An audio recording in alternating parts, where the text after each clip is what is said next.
తెలంగాణలోని పలు ప్రాంతాల్లో ఐటీ సోదాలు కొనసాగుతున్నాయి. వాసవి రియల్ ఎస్టేట్ సంస్థ కార్యాలయాల్లో తనిఖీలు చేస్తున్నారు. క్యాప్స్ గోల్డ్ కు అనుబంధంగా వాసవి సంస్థ ఉంది. వాసవి సంస్థలో డైరెక్టర్లుగా ఉన్న అభిషేక్, సౌమ్యకు చెందిన కంపెనీల్లో కూడా తనిఖీలు కొనసాగుతున్నాయి. అటు క్యాప్స్ గోల్డ్ లో కూడా అభిషేక్, సౌమ్య డైరెక్టర్లుగా ఉన్నారు. వాసవి గ్రూప్ కు సంబంధించిన 40 కంపెనీలపై ఐటీ అధికారులు ఆరా తీస్తున్నారు.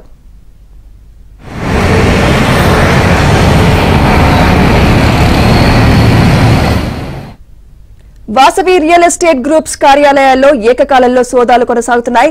చందా శ్రీనివాసరావు కుటుంబ సభ్యులు డైరెక్టర్లుగా ఉన్న పలు కంపెనీల్లో ఐటీ అధికారులు తనిఖీలు చేస్తున్నారు. వాసవి గ్రూప్ తో పాటు కల్షా జ్యువెలరీ, క్యాప్స్ గోల్డ్ సంస్థలకు చందా కుటుంబ సభ్యులు డైరెక్టర్లుగా ఉన్నారు.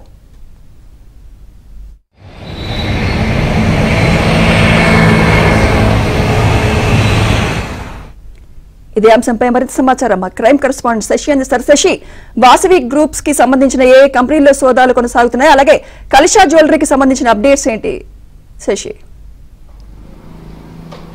ప్రస్తుతం క్యాప్స్ గోల్డ్ లో ఐటీ అధికారుల సోదాలు కొనసాగుతున్నాయి. ఉదయం నుంచి ఈ సోదాలు కంటిన్యూ అవుతున్నాయి. గడిచిన 6 గంటలుగా ఐటీ అధికారులు సుమారుగా 3 బృందాలు ఈ సోదాల్లో పాల్గొన్నాయి. అయితే క్యాప్స్ గోల్డ్ లో సోదాలు నిర్వహిస్తున్నటువంటి సమయంలో ఈ క్యాప్స్ గోల్డ్ కు సంబంధించినటువంటి మరొక అనుబంధ సంస్థలు కూడా బయటపడ్డాయి. ప్రధానంగా క్యాప్స్ గోల్డ్ మరికొన్ని సంస్థలతో వ్యాపార సంబంధాలు కొనసాగించినట్టుగా ఇప్పటికే ఐటీ అధికారులు గుర్తించడంతో ఆయా సంస్థల్లో కూడాను ప్రజెంట్ సోదాలు ముమ్మరం చేశారు. ఇటు క్యాప్స్ గోల్డ్ ప్రధానంగా 3 సంస్థలు నిర్వహిస్తోంది. ఒకటి కళాసా రియల్టర్స్ తో పాటు మరొకటి కళాశాకు సంబంధించినటువంటి జ్యువెలర్స్, ఇంకోటి ఇదే కాకుండా ఒక హోటల్ను కూడా నిర్వహిస్తుంది. ఈ అంశంలో భాగంగా కళాశా రియల్టర్స్ ఇటు వాసవి గ్రూప్స్ తో వ్యాపార సంబంధాలు కలిగి ఉన్నట్టు కూడా ఐటీ అధికారులకు సమాచారం అందడంతో ఇటు వాసవి గ్రూప్ లో కూడా ప్రజెంట్ సోదాలు ముమ్మరం చేశారంటూ చెప్పుకోవచ్చు. కళాశా రియల్టర్స్ లో 3 డైరెక్టర్స్ గా వ్యవహరిస్తూ ఉన్నారు. ఒకటి చందా అభిషేక్ తో పాటు చందా శ్రీనివాస్, ఆ తర్వాత చందా వెంకటేష్, ఈ 3 డైరెక్టర్లుగా ఉన్నారు.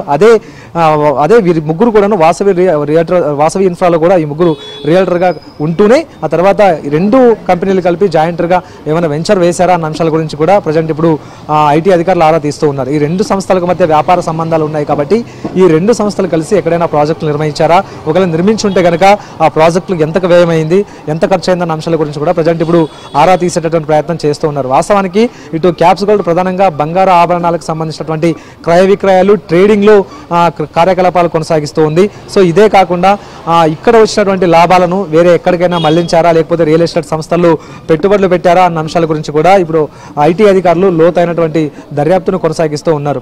వాస్తవానికి ఇటు బంగారు ఆభరణాలు ట్రేడింగ్ చేయడం ద్వారా క్యాప్స్ గోల్డ్ నుంచి వచ్చినటువంటి ఆదాయానికి సరిపడా ట్యాక్సులు చెల్లించారా, లేకపోతే ట్యాక్స్లు ఏమైనా ఎగవేతకు పాల్పడ్డారా అనే అంశాలకు సంబంధించినటువంటి అంశాల మీద కూడా ప్రధానంగా ఇప్పుడు ఆరా తీస్తున్నటువంటి సందర్భం. వాస్తవానికి క్యాప్స్ గోల్డ్ ఏ సంస్థలతో ఇంకా అనుబంధంగా వ్యాపార సంబంధాలు కలిగి ఉంది, ఎక్కడెక్కడ పెట్టుబడులు పెట్టింది, కేవలం బంగారం ట్రేడింగ్ మాత్రమేనా, ఇంకా వేరే ఇతర వ్యాపారాల్లో ఎక్కడైనా ఉన్నారా అనే అంశాల గురించి కూడా ఆరా తీస్తున్నటువంటి సందర్భంలో ఐటీ అధికారులకు కొన్ని కీలకమైనటువంటి ఆధారాలు కూడా లభ్యమవుతూ ఉన్నాయి. ఇదే నేపథ్యంలోనే వాసవి గ్రూప్ కు సంబంధించినటువంటి లింకులు బయటపడడంతో వాసవి గ్రూప్ లో కూడా ఏకకాలంలో ఇప్పుడు ఐటీ అధికారులు సోదాలు కొనసాగిస్తూ ఉన్నారు. సుమారుగా 2019-20 నుంచి కూడా ఇటు వాసవి గ్రూప్ తో కళాశా రియల్టర్స్ టైఅప్ అయినట్టుగా తెలుస్తోంది. సో ఇందులో ఉండేటటువంటి డైరెక్టర్స్ అయితే వాసవి గ్రూప్ లో కూడా డైరెక్టర్లుగా కొనసాగుతూ ఉండడంతో పాటు ప్రధానంగా ఇప్పుడు ఈ బంగారు ఆభరణాలు విక్రయించడం ద్వారా వచ్చినటువంటి డబ్బునంతా కూడా రియల్ ఎస్టేట్ ఏమైనా మళ్లించారన్న అంశాల గురించి ప్రధానంగా ఫోకస్ చేయడంతో పాటు ఇప్పటి వరకు చెల్లించినటువంటి పన్నులు, ఆ పన్నుల మధ్య వ్యత్యాసాలపైన పూర్తిగా